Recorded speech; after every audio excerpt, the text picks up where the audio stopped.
ध्वनि और ब्रह्मांड, सृष्टि की प्रथम लय। प्रिय साथियों, आज हम एक ऐसे रहस्य की बात करेंगे जो इस सृष्टि की नींव है। ध्वनि आपने सुना होगा, नादम बिंदुं कलाम यस्मात् तेन जगत स्थितम, अर्थात संपूर्ण ब्रह्मांड ध्वनि से उत्पन्न हुआ है। यह कोई धार्मिक कल्पना नहीं, बल्कि एक वैज्ञानिक और आध्यात्मिक सत्य है। ब्रह्मांड की हर वस्तु, ग्रह, तारा, ऊर्जा, यहाँ तक कि हमारे विचार भी एक कंपन, वाइब्रेशन है। और जहाँ कंपन है, वहाँ ध्वनि, साउंड है। ब्रह्मांड की प्रथम ध्वनि एयुएम वेदों में कहा गया है। एयुएम इत्येतदक्षरम ब्रह्म, यानी एयुएम ही ब्रह्मांड की मूल ध्वनि है। विज्ञान भी अब यही कहता है कि जब सृष्टि की शुरुआत हुई, तब एक कॉस्मिक विस्फोट, बिग बैंग हुआ। उस विस्फोट से उत्पन्न पहली तरंग ध्वनि तरंग थी। वह तरंग आज भी अंतरिक्ष में कॉस्मिक माइक्रोवेव के रूप में गूंज रही है। यानी जो वेदों ने एयुएम कहा, वह आधुनिक विज्ञान की भाषा में कॉस्मिक साउंड फ्रीक्वेंसी है। ध्वनि, ऊर्जा का दृश्य रूप। ध्वनि को केवल कानों से न सुने, यह ऊर्जा का रूपांतरण, ट्रांसफॉर्मेशन है। जब कोई ध्वनि निकलती है तो वह तरंग के रूप में चारों दिशाओं में फैलती है। यह तरंग जब किसी वस्तु या चेतना से टकराती है तो वहाँ एक पैटर्न बनाती है। इसे विज्ञान में कहते हैं साइमेटिक्स। रेत या जल पर जब विशेष ध्वनि बजाई जाती है तो वह सुंदर ज्यामितीय आकृतियों, सेक्रेड ज्योमेट्री में बदल जाती है। यही ब्रह्मांड का रहस्य है। संपूर्ण सृष्टि ध्वनि की तरंगों से आकार लेती है।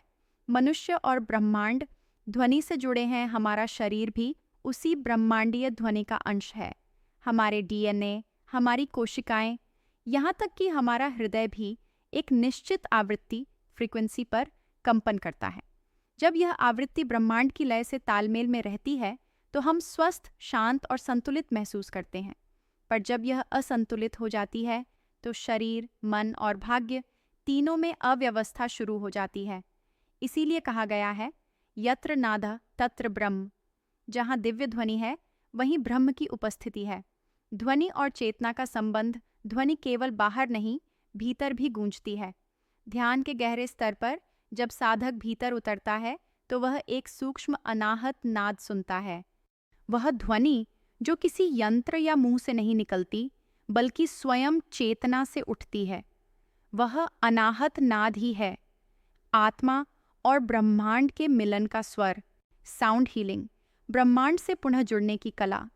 ध्वनि चिकित्सा इसी सिद्धांत पर आधारित है कि अगर हम ब्रह्मांड की मूल ध्वनियों से तालमेल बिठाएं तो हमारा शरीर और मन स्वयमेव संतुलित हो जाता है। कुछ प्रमुख ब्रह्मांडीय आवृत्तियां इस प्रकार हैं।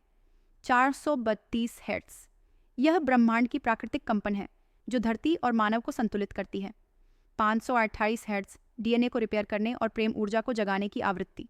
629 हर्ट्ज, संबंधों, आत्मीयता और आत्मसंवाद की तरंग। 933 हर्ट्ज, दिव्यता से जुड़ने की परम आवृत्ति। यह सहस्रार चक्र को सक्रिय करती है। जब हम इन ध्वनियों को सुनते हैं तो हमारा मन ब्रह्मांड की उसी लय में गूंजने लगता है जिससे सृष्टि का उद्गम हुआ था। निष्कर्ष प्रिय श्रोताओं, ध्वनि केवल संगीत नहीं, यह सृष्टि की भाषा है।